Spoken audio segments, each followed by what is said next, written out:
Some things are better left unsaid. Welcome to Watch Mojo, and today we're counting down our picks for the top 10 shocking confessions in history. For this list, we're choosing our rankings based on the notoriety of the crime or lie and how shocking it was, and are excluding O.J. Simpson, who only confessed hypothetically. If you like what you're hearing, be sure to check out the full song at the link below. You'll win it all if you're not afraid to lose. There's beauty in that darkness. What will it take to soothe your heart? Number 10. Ted Bundy. One of the world's most evil serial killers, upon his arrest in the mid-70s, he denied every count of assault, murder, and kidnapping brought against him. My chance to talk to the press. Contrary to Section 78204 Florida statute, I'll plead not guilty right now. It was only until immediately before his execution on January 24, 1989, that he finally admitted to his crimes. In the weeks and months preceding the execution, he finally confessed to the crimes he was accused of in great detail, describing what he did with his victims' bodies, as well as revealing more victims the police didn't know about. How deep was the grave? Approximately 3 feet, 2 to 3 feet maybe. Despite this, Bundy's actual death toll could be much higher than we think. Number 9. Julian Altman. Some of the most valuable and revered musical instruments in the world are Stradivarius violins, antiques built in Italy hundreds of years ago.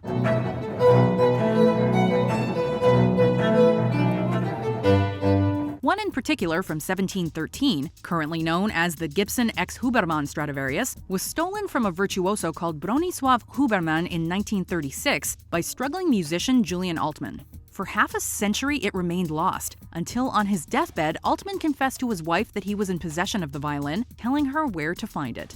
His information proved true, and she received a $263,000 finder's fee.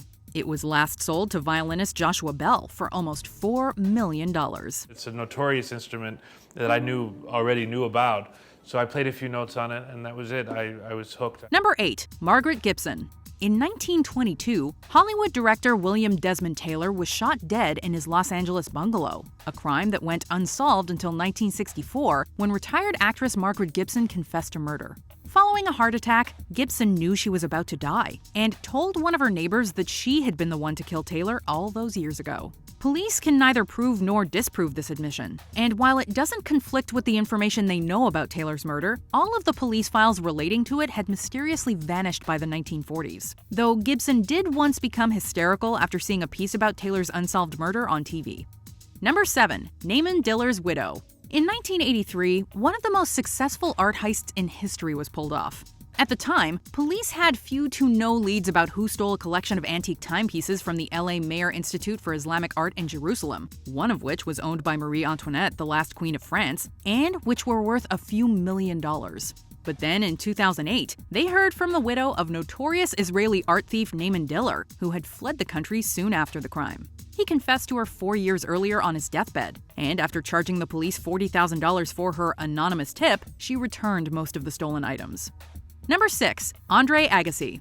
Back in the 90s, he was a big tennis star, famous not just for winning Wimbledon and multiple Grand Slams, but also for his impressive mullet hairstyle. However, Agassi admitted in his autobiography Open, published in 2010, that this crazy hair was actually a wig he wore to hide the fact he was bald. Even worse, he said that he was so distracted thinking about what would happen if it fell off that he suffered an embarrassing defeat during his first ever Grand Slam final. Good thing he finally ditched it and came clean. I had about 50 bobby pins holding it down, and I said to my brother, is this going to stay? You know, I mean, it's my first Grand Slam finals. And he says, I think it will, just don't move around so much. Number 5. James Brewer. Upon suffering a severe stroke, he found himself convinced he was going to die, so much so that he decided to help the police solve a 30-year-old murder case. Unfortunately for him, he was the murderer and had shot to death Jimmy Carroll, whom he thought was trying to steal his wife Dorothy away from him. Even more unfortunately, Brewer didn't die and is now on trial for murder in Tennessee and could be facing the death penalty. He had initially been arrested for Carroll's murder decades ago, but escaped on bail and was never pursued by the authorities. Number 4. Robert Durst. In 2015, HBO was making a 6-part documentary series called The Jinx about the murders Durst was accused of. Thank you very much. Well, thank you very much. And it's 5 after 4. Perfect timing. The series ended with an apparent confession as he talks to himself while in the bathroom, unaware that his body mic was still switched on. Killed them all. Of course. It recorded a confession where he literally says he, quote, killed them all, but there is some debate over whether or not this is admissible in court. On the one hand, he was aware of the microphone, while on the other, it was a spontaneous admission. To make matters even more complicated, he was also allegedly taking crystal meth at the time of the interview. Number 3, Lance Armstrong. He's now one of the most famous dope fiends in sporting history, but there was a time when his confession to using performance-enhancing drugs shook the world. Armstrong winning the Tour de France 7 times consecutively aroused suspicions, and he finally admitted to what he was being accused of, that he had taken various cocktails of drugs to improve his cycling, in a televised interview with Oprah. Yes or no? In all 7 of your Tour de France victories, did you ever take banned substances or blood dope?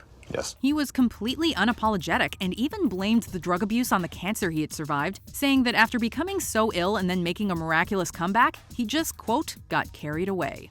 Number 2, Bill Clinton. I'm going to say this again. I did not have sexual relations with that woman. On the 26th of January 1998, the president famously declared that he, quote, did not have sexual relations with that woman, Monica Lewinsky, who was working as an intern at the White House before being relocated when she spent too much time with him. He went on to repeatedly deny the allegations for 7 months, even perjuring himself in court, before finally admitting that he did have, quote, a relationship with Ms. Lewinsky that was not appropriate. It constituted a critical lapse in judgment and a personal failure on my part, for which I am solely and completely responsible. The sex scandal was so huge, there were even attempts to have Clinton impeached, but he was ultimately acquitted of all charges and remained in office for 2 more years. What else is he lied about? Well, at least we got closure about some pretty high-profile cases. Number 1 is not only high-profile, but also very disturbing. So let's look through some dishonorable mentions, and then we'll see our top pick for most shocking confession in history. And I said, oh. And she said, yeah, why don't you get me into the deathbed so I can die?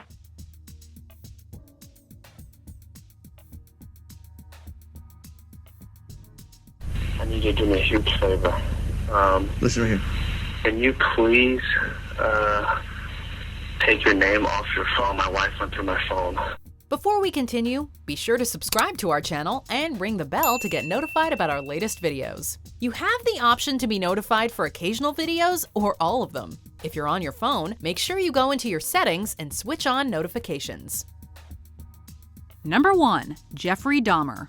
The Milwaukee Monster's reign of terror finally came to an end when he was arrested on July 23, 1991, when his latest victim escaped and led the police to his apartment. And I acted on my fantasies, and that's where everything went wrong. Over 60 hours of police interviews, Dahmer confessed to the murder of more than 17 men and boys over the course of 13 years, stating, quote, I created this horror, and it only makes sense I do everything to put an end to it.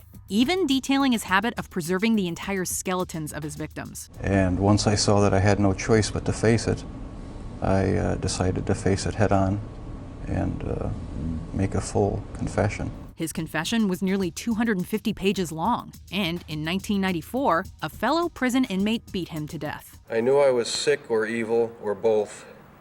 Now I believe I was sick. Do you agree with our picks? Let us know in the comments. And hey, if you're a fan of the song playing right now, be sure to check out the music video for it right here. Dear mother, did you warn us this place would be great? That nothing was free and you've gotta pay to play.